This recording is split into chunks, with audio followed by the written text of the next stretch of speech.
Արցախի մի մասի կորստից հետո 2021-ին ՔՊ-ն խոստացավ ու վստահեցրեց, որ ապագա կա։ Այդ նույն թվականին նախընտրական ծրագրում մի քանի անգամ հիշատակվում էր Արցախը, ԵԱՀԿ Մինսկի խումբը խոսվում էր հարցի խաղաղ կարգավորման մասին, ավելին վստահեցնում էին, որ բանակցային գործընթացում Հայաստանի առաջնահերթություններից է լինելու այն տարածքների դեօկուպացիան, որի վրա ինքնորոշվել է Արցախի ժողովուրդը։ Նախ եւ առաջ նախկին լղին բնակավայրերի վերադարձն Արցախի վերահսկողության ներքո խաղաղ բանակցային ճանապարհով, ինչը հնարավորություն կտա տեղահանված անձանց վերադառնալ իրենց տները։ Ինչ տեղի ունեցավ դրանից հետո, բոլորը տեսան ու զգացին։ 2021 թվականի արտահերթ խորհրդարանական ընտրություններին մասնակցելով քաղաքացիական պայմանագիր կուսակցությունը իր նախընտրական ծրագրում անվտանգության եւ արտաքին քաղաքականության ոլորտում ներկայացնում էր մի շարք ռազմավարական նպատակներ։ Դրանց առանցքում էին բանակի լայնածավալ բարեփոխումները, Արցախի անվտանգության ապահովումը, Ռուսաստանի հետ ռազմավարական դաշինքի ամրապնդումը եւ Արցախի հակամարտության կարգավորումը միջազգային ձևաչափում։ Սակայն 5 տարի անց տարածաշրջանում ձևավորված անվտանգային իրականությունը էապես փոխվել է։ Ծրագրում առաջին հերթին նշվում էր, որ Հայաստանը պետք է անցնի արդիականացող եւ պրոֆեսիոնալ բանակի ձևավորման ճանապարհով։ Ըստ ծրագրի սկսված էր զինված ուժերի կառուցվածքային բարեփոխումների լայն գործընթաց եւ ռազմավարական հեռանկարում Հայաստանը պետք է աստիճանաբար անցներ պրոֆեսիոնալ բանակի մոդելի։ Նշվում էր նաեւ, որ ժամկետային եւ զորահավաքային ծառայության կառուցվածքը պետք է էական փոփոխությունների ենթարկվեր։ Միաժամանակ ծրագրում նշվում էր, որ սահմանների պաշտպանությունը ապագայում պետք է իրականացնեն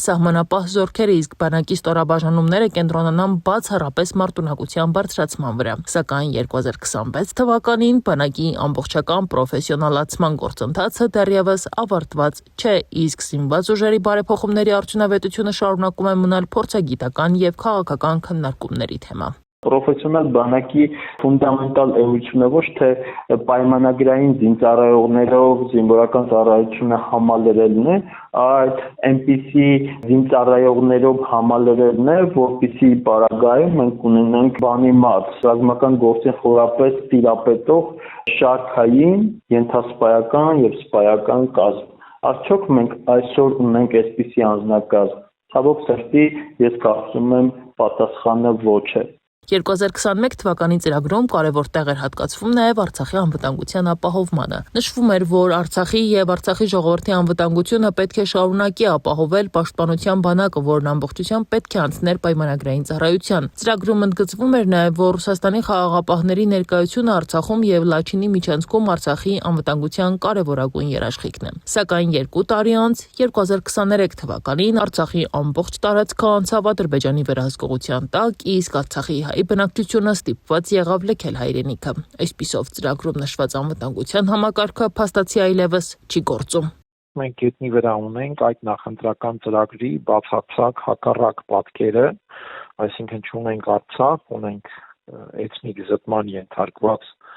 120,000 հայրենակիցներ եւ ունենք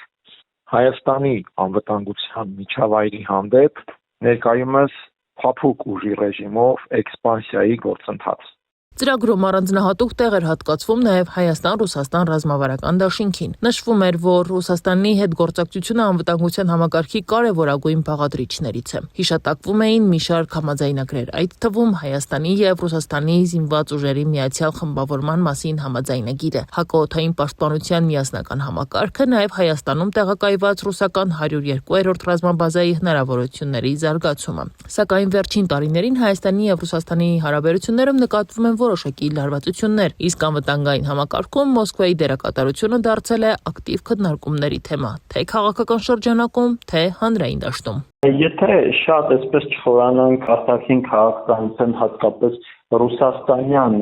ճյուղին, ապա ընդհանրապես բավարար է հիշեցնել, որ Հայաստանի Հանրապետության իշխանությունները Ռուսաստանի Դաշնությանը մեղադրում են Հայաստանի դեմ հիբրիդային պատերազմ վարելու մեջ։ Դա ինքնին եւ թերևս ամենախորսուն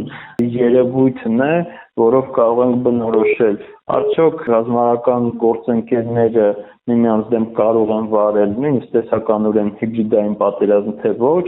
արդյոք սա սուր ուժի դրսևորում է Հայաստանի իշխանությունների կողմից, թե սա իրապես հիբրիդային պատերազմ է Ռուսաստանի Դաշնության կողմից։ Նախընտրական ծրագրում Հայաստանը շարունակում էր կարևորել նաև հավաքական անվտանգության պայմանագրի կազմակերպության անդամակցությունը։ Նշվում էր, որ Հայաստանը շարունակելու է ակտիվ մասնակցել ՀԱՊԿ-ի աշխատանքներին եւ նպաստել կառույցի պայմանագրային բազայի կատարելագործմանը։ Սակայն վերջին տարիներին Հայաստանի իշխանությունները բազմիցս քննադատել են ՀԱՊԿ-ին կազմակերպության անգործության համար, իսկ պաշտոնական Երևանը հայտարարել է կառույցի աշխատանքներին մասնակցությունը սահմանափակելու մասին։ Սա գնահատում են պարզապես քաղաքական, իշխանական, քարոզչական հաշվարկներով փոխադարձաբար շահեկան թատրոն։ Մի քիչ ուղիղ կամ մի քիչ ծայրահեղ կարող է հնչել, բայց ես կարծում եմ այն փոխհարաբերությունը, որ կա ՀԱՊԿ-ի եւ Երևանի դաշտում, դա բավարարում է երկուստեք։ Նախընտրական ծրագրում առանձնահատուկ ուշադրություն էր դարձվում նաև Ղարաբաղյան հակամարտության կարգավորմանը։ Նշվում էր, որ հակամարտության վերջնական լուծումը պետք է իրականացվի ԵԱՀԿ Մինսկի խմբի համանախագահության ձևաչափում, իսկ Արցախի վերջնական կարգավիճակը պետք է որոշվի ինքնորոշման իրավունքի հիման վրա։ Սակայն այսօր Մինսկի խմբի ձևաչափը փաստացի չի գործում։ Այն լուծարվեց Նիկոլ Փաշինյանի եւ Իլհամ Ալիևի ստորագրած փաստաթղթով, իսկ Արցախի կարգավիճակի հարցը միջազգային օրակարգում այլևս նախկին դերակատարությունը չունի։